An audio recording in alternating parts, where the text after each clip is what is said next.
Hi, I'm Waite, author of best-selling book Online Business Starter, and in this video I'm going to be giving you my own personal introduction to Twitter for small businesses.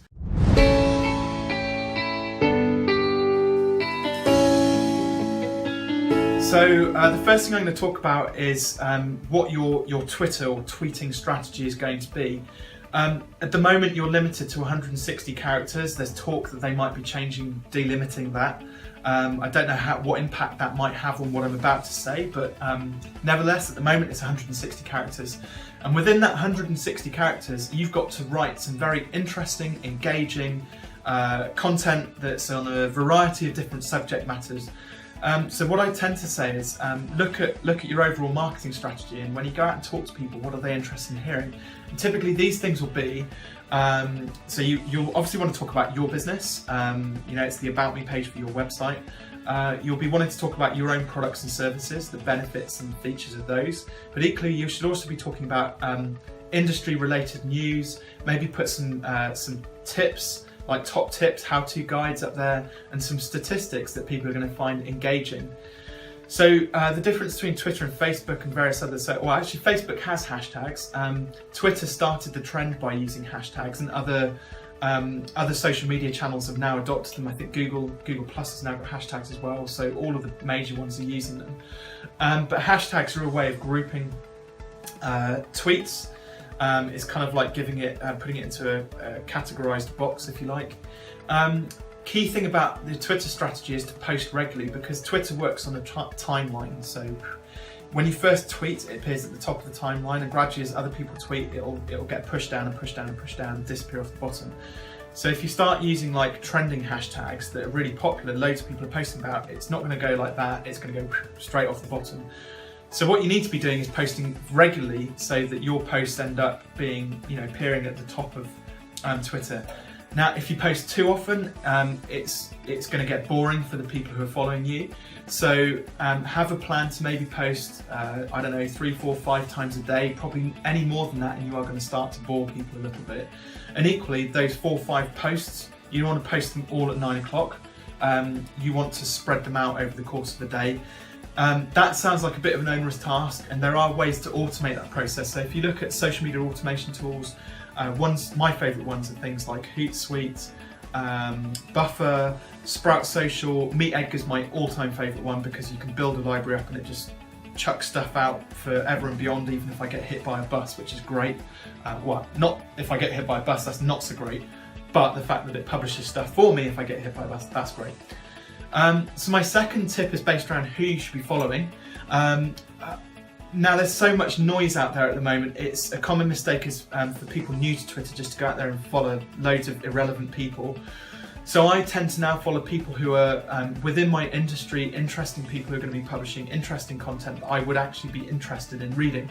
Notice the word is interesting. So be choosy about who you're following. What you don't want is your timeline just to be filled with noise. So there'll be loads of people who follow you who will be selling you get 5,000 Twitter followers. They'll just be spamming that guy who I talked about who was sending out 5 messages in one go at 9 o'clock. Probably don't want to bother following him because he's just going to bore you to death perhaps. So be really picky about who you follow to make sure you're getting the right information back out of it. This has a knock-on effect. Automatically you'll start to attract the right sort of followers as well, and they'll be interested in what you've got to say. So there's a twofold kind of benefit to this. Try and follow people within your market sector as best you can, because again, following loads of irrelevant people kind of is not really going to add anything to your Twitter experience.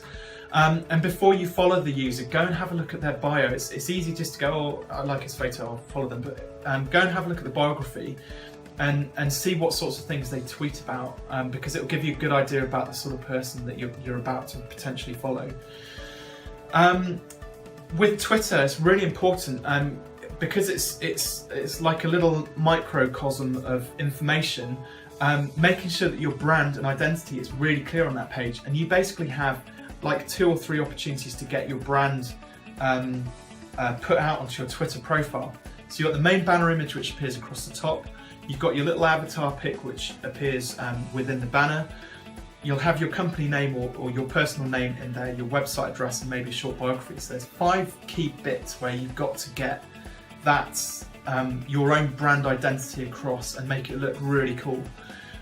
So focus on doing those well. So one thing which I do is I created a banner image which I felt reflected the brand really well, and used it across all of my social media accounts, so that to maintain some consistency. If somebody looks at my Twitter account, my Facebook account.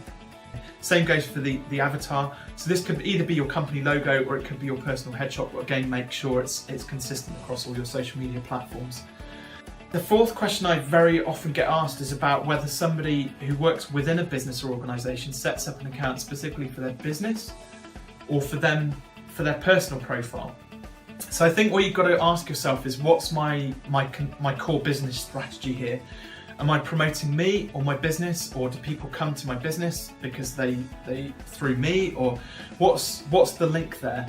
And how do you go about promoting your business? If you're kind of faceless within your organisation, then really why do you need your own personal Twitter account? Why not make it about your business? But equally, if you have a number of stars within your business, get them to set up their own personal. You can have your own business account, but then they each can have their own personal account, building their own profiles and raising the profile of your business. So the main benefits of using Twitter, it's obviously got SEO benefits because you can drop links in there, you can link back to your own website and things like that. You can be found quite easily. Twitter gets boosted into Google's page rank in one of its specific sections of its organic search engine listings. So it means that you can appear in Google's organic search engine rankings. And also it's an opportunity to network quickly with other businesses.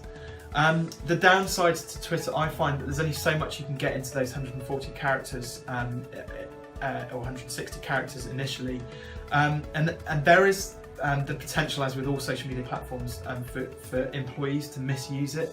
So I don't know, if they see something about a celebrity and they put a really derogatory comment up there, or they're racist, or they put something nasty about another employee up there, this is all going to reflect badly on your business. So you've got to be monitoring, if your employees are going to have their own Twitter accounts, then you've got to be monitoring what sort of content they're putting up there.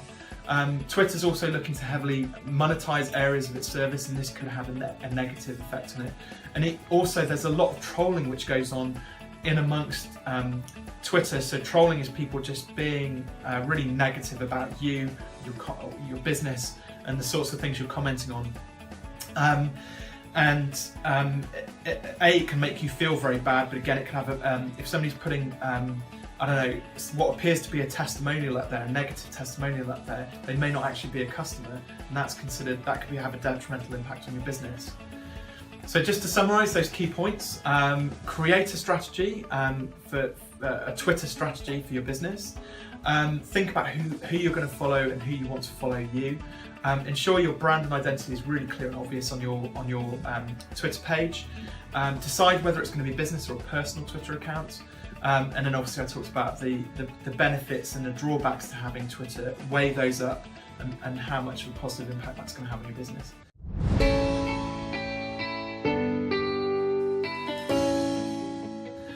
So thanks for watching. Those are my comments on using Twitter for business. If you want to know more, then please subscribe to my YouTube channel. And if you've got any questions about this particular video, then please do leave them in the comments box below.